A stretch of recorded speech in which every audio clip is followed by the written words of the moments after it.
Hello friends, welcome in our Om Nursing Knowledge channel and myself Shweta Dubey and from a long time मैंने YouTube पे video upload नहीं किया था क्योंकि कुछ प्रॉब्लम थी but trust me from today I will continue on my channel and I will make a proper video and I will upload it on my channel and I want to try to give my best. I want to your support. I will make a knowledgeable video. तो आज की जो topic है वो बहुत ही most important है क्योंकि कहीं ना कहीं आजकल वो बहुत ही ज़्यादा चर्चे में है। आप लोग किसी भी इस टाइम हॉस्पिटल में अगर जा रहे होंगे तो 2000 केस डेंगू के तो मिल ही जाते होंगे। तो जी हाँ, आज हम डेंगू के बारे में डिस्कस करेंगे और उससे रिलेटेड जो भी क्वेश्चंस अराइज होने वाली है। इस थियोरी को पढ़ने के बाद जो भी पीआर यादव के क्वेश्चन है एंड टारगेट हाई के क्वेश्चन है, आई होप उसे सॉल्व करने में बहुत ही ईजी हो जाएगा एंड इस थियरी के थ्रू हम पूरे एमसीक्यू को भी सॉल्व कर सकते हैं। अगर इस थियरी को प्रॉपर तरीके से हम देखते हैं, पढ़ते हैं, नोट्स प्रॉपर तरीके से बनाते हैं तो कोई भी क्वेश्चंस डेंगू से रिगार्डिंग आई थिंक ही छूट सकता है। तो इसे हम बहुत ही बेहतरीन तरीके से पढ़ने वाले हैं। तो चलिए हम इस वीडियो को स्टार्ट करें। डेंगू फीवर को हम डैंडी फीवर के नाम से जानते हैं, ब्रेकबोन फीवर के नाम से जानते हैं एंड 7 डे फीवर के नाम से भी जानते हैं। इस डेंगू फीवर को dandy fever, breakbone fever, 7 day fever क्यों कह रहे हैं, इसके बारे में भी हम इस वीडियो में जानेंगे। डेंगू फीवर में होता क्या है, मेनली इसमें ब्लड सेल का डिस्ट्रक्शन होता है। अब ब्लड सेल में भी मेनली जो प्लेटलेट है उसका डिस्ट्रक्शन होता है और सबको पता है जब प्लेटलेट का डिस्ट्रक्शन होगा तो ब्लीडिंग होगी। तो ये ब्लीडिंग दो तरीके से हो सकती है। पहला इंटरनल ब्लीडिंग हो सकता है, दूसरा एक्सटर्नल ब्लीडिंग हो सकता है। जो इंटरनल ब्लीडिंग होगी वो हमारे जीआई ट्रैक्ट में होगी, हमारी यूरिनरी ट्रैक्ट में हो सकती है, और जो एक्सटर्नल ब्लीडिंग होगी वो हमारे ईयर से हो सकती है, हमारे नोज़ से होगी। और हमारे नोज़ से जब ब्लीडिंग होती है तो इसको एपिस्टैक्सिस भी कहते हैं हम। यहाँ तक हमारे ओरल कैविटी से भी ब्लीडिंग हो सकती है और पैचेज, परप्यूरा और इकाइमोसिस भी देखने को मिल सकता है। डेंगू का जो फर्स्ट केस इंडिया में आउटब्रेक हुआ था वो 1812 में हुआ था। डेंगू जो है एक वायरल डिजीज है जो कि वर्बोवायरस नामक फैमिली से बिलोंग करता है। यह एक सिंगल स्टैंडर्ड आरएनए वायरस है। डेंगू को वेक्टर बर्ड डिजीज कहते हैं जो कि एडिस एजिप्टाई नामक फीमेल मॉस्क्यूटो की वजह से होता है और इस एडिस एजिप्टाई को टाइगर मॉस्क्यूटो के नाम से भी जानते हैं। अगर हम डेंगू के मोड ऑफ ट्रांसमिशन की बात करें कि डेंगू कैसे फैलता है, तो मेनली ये जो डेंगू है इसका ट्रांसमिशन इनडायरेक्टली भी होता है। ये डायरेक्टली ह्यूमन टू ह्यूमन नहीं होता है, ये मॉस्क्यूटो के काटने से होता है। तो इसका मोड ऑफ ट्रांसमिशन जो है इनडायरेक्ट है। अगर इसकी इंक्यूबेशन के पीरियड की बात करें तो 5 से 7 दिन का होता है, इसलिए इस डिजीज़ को हम 7 डे फीवर के नाम से भी जानते हैं। मोस्ट कॉमनली जो डेंगू फीवर में डेथ होने का जो चांसेस है हाइपोवोल्मिक शॉक की वजह से एंड ब्लीडिंग होगी। अब हाइपोवोल्मिक शॉक क्यों होगा? Because of bleeding. अगर हम डेंगू के पैथोफिजियोलॉजी की बात करें कि मॉस्क्यूटो कैसे हमारे बॉडी पे अटैक करता है और कैसे क्या चीज़ें होती हैं, तो मेनली सबसे पहले क्या होता है, मॉस्क्यूटो ने, और मॉस्क्यूटो कौन सा है, एडिस एजिप्टाई टाइगर मॉस्क्यूटो ने हमें बाइट करा। उसको बाइट करने से जो डेंगू वायरस होते हैं हमारे बॉडी में इंटर कर गए। अब इंटर करने के बाद हमारे बॉडी में उसने अपना मल्टीप्लिकेशन स्टार्ट करा और जब इस वायरस का हमारे बॉडी में मल्टीप्लिकेशन हो गया तो ये हमारे बॉडी में दो तरीके से अटैक करेगा। सबसे पहले तो हमारे ब्लड सेल पे अटैक करेगा और दूसरी चीज़ें अटैक ऑन ब्लड वेसल्स की वॉल पे अटैक करेगा। तो पहले जब वो ब्लड सेल पे अटैक करेगा तो ब्लड सेल का डिस्ट्रक्शन होगा, दैट मीन्स वहाँ पे हेमरेज होगा। हेमरेज होने की वजह से डिक्रीज़ द ब्लड प्रेशर, क्योंकि हेमरेज जब भी होता है तो फ्लूइड का लॉस होता है और जब फ्लूइड का लॉस होगा तो हमारी जो ब्लड की प्रेशर है वो कम हो जाएगी। ब्लड की प्रेशर कम हुई, हाइपोवोल्मिक शॉक होने लगेगा और शॉक होने की वजह से इंसान डेथ भी हो सकता है। करेगा attack on the blood wall, blood vessels की वॉल पे अटैक करेगा। जब ब्लड वेसल्स की वॉल पे अटैक करेगा तो हमारी जो ब्लड वेसल की प्रॉपर कॉन्टिन्यूटी है उसको उसके बीच में वो गैप बनाने लगेगा।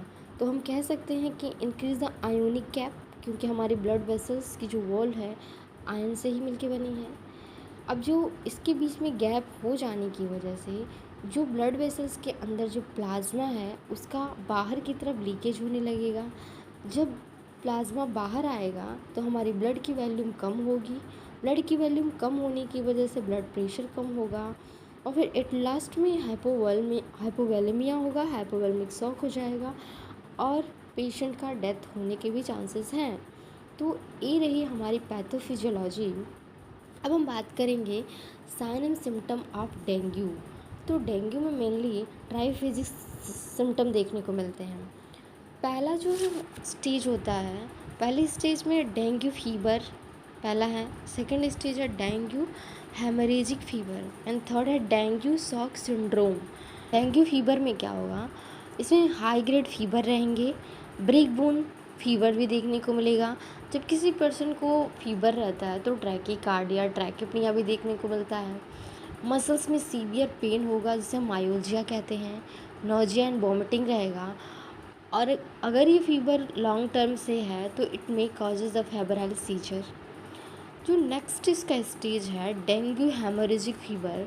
फीवर तो रहेगा ही, साथ में हेमरेज भी रहेगा और ये हेमरेज मोस्टली देखने को मिलेगा हमारे एक्सटर्नल ब्लीडिंग की तरफ से, जिसमें नोज़ ब्लीडिंग होगा जिसे इपेक्स टैक्सिस भी कहते हैं। गम की ब्लीडिंग होगी, हिमेचूरिया यूरिन में ब्लड आएगा एंड स्टूल में ब्लड आने को कहते हैं melaena and haematochezia fresh blood in stool. इसके अलावा सब कंजक्टाइवल ब्लीडिंग भी हो सकती है। और लास्ट एंड थर्ड स्टेज है उसका डेंगू शॉक सिंड्रोम। फीवर तो रहेगा ही क्योंकि डेंगू फीवर है, हेमरेज भी रहेगा और साथ एट लास्ट में शॉक की कंडीशन भी डेवलप हो जाएगी। जब शॉक होता है तो हाइपोटेंशन होता है, जो पल्स प्रेशर है वो डिक्रीज हो जाएगी, ब्लड की सप्लाई डिक्रीज हो जाएगी, टैकीकार्डिया होगा, ऑक्सीजन की सप्लाई प्रॉपर तरीके से नहीं होगी और ये ऑक्सीजन की सप्लाई अगर प्रॉपर तरीके से लॉन्ग टर्म तक नहीं होगा तो उस टाइम पे पेशेंट का डेथ भी हो जाएगा। तो एक कुछ रहे sign and symptom regarding the dengue fever. अब हम बात करेंगे अगर डेंगू फीवर हो गया है तो उसे हम डायग्नोस कैसे करें। तो डायग्नोस में basically history collection and physical examination ही करते हैं। 50% तो हमें इसी से इंफॉर्मेशन मिल जाता है कि पेशेंट को एक्चुअली हुआ क्या है। इसमें हिस्ट्री कलेक्शन, फिजिकल एग्जामिनेशन का तो किया ही, सीबीसी भी करेंगे। सीबीसी में मेनली हम देखेंगे प्लेटलेट की जो काउंट है नॉर्मल 1.5 लाख से जो 4.5 लाख होती है उसकी काउंट कम रहेगी।